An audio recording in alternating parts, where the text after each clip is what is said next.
How to use GarageBand and free music loops to create your own tracks.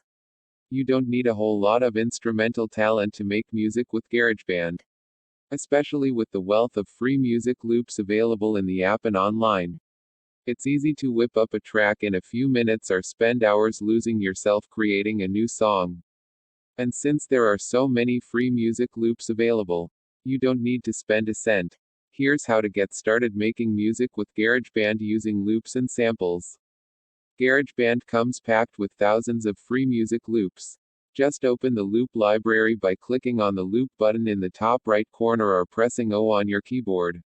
You'll find loops for all sorts of instruments, drum kits, synthesizers, guitars, vocals, and more. Use the instrument, genre, and descriptors buttons at the top of the library to filter the collection and find the loops you're looking for. If the title of a loop is grayed out, click the download arrow to the right to download it. In addition to the one you clicked on, GarageBand may download other loops from the same set as well. Check the box to the right of each loop to mark it as a favorite. You can then click the heart icon in the top right of the loops library to view all your favorite loops together. If you can't find what you want in GarageBand's loops library, or if you want to try something different, there are tons of places you can download free music loops online. Our other article lists where to find royalty-free music. Need to get hold of royalty-free Creative Commons music? Find everything you need for your projects on these sites. After that, use a search engine to look online for free GarageBand loops. A lot of the results you get from these searches aren't actually free. But if you dig around a little, you should find the ones that are. McLoops gives you a handful of free downloads, so that's a good place to check. Looperman is another solid option as well. If you download loops or samples from elsewhere, just drag and drop them into GarageBand to import them into your project. By now, you've spent a little bit of time exploring the free music loops available in GarageBand or online. So it's time to create your GarageBand project.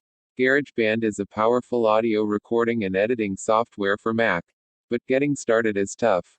This tutorial will show you how to use GarageBand. Open GarageBand and choose to create an empty project.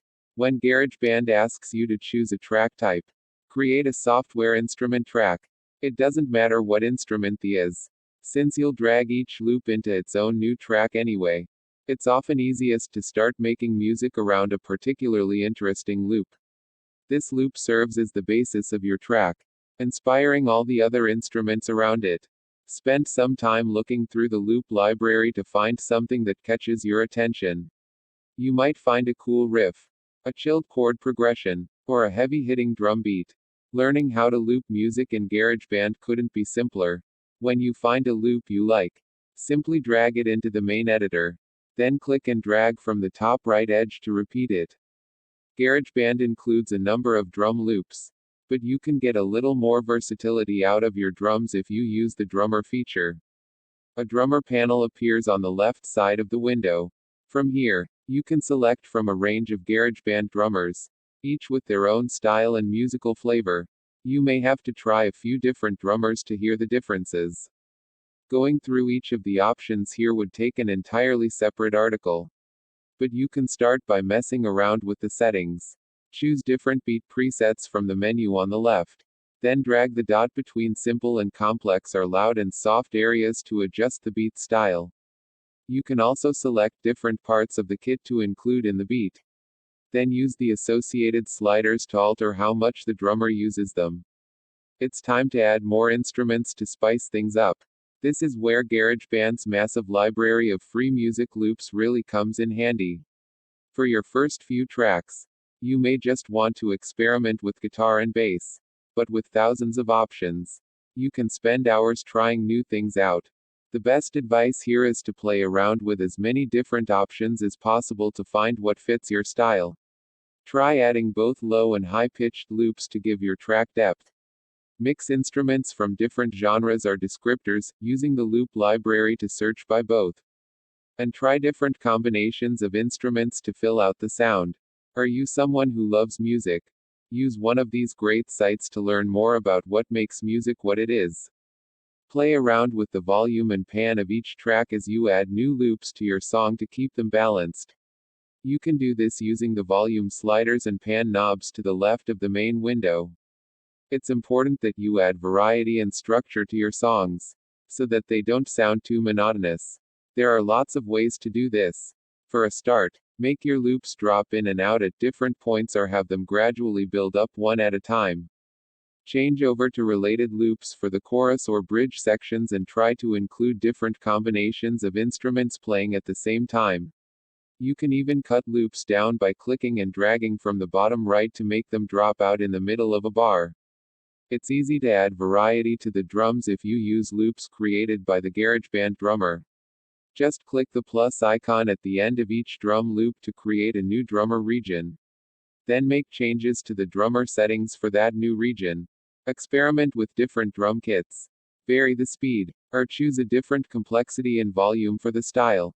You can even drop the drums out altogether, or only include the kick drum and hi-hat for a bit. Apple's drummers don't just do beats either, they also throw in fills for added variety. You can tell them how often to add fills by turning the fill knob, turn it up for more fills, or turn it down for fewer fills. Once you have a decent sounding track on your hands, it's time to add some extra spice. Find a particularly flavorful loop and add short sections of it throughout your track.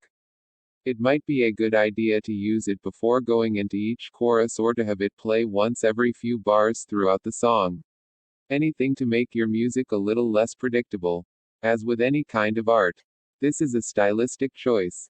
You might prefer the ambiance and trance-like sound of simple repetition without these accents. And that's fine. Making music is all about experimentation.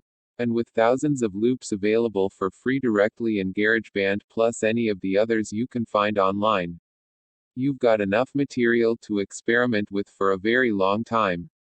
Start developing a style, build up a few tracks, and then share your music with the world. GarageBand lets you export directly to the Music app or to SoundCloud from the Share menu.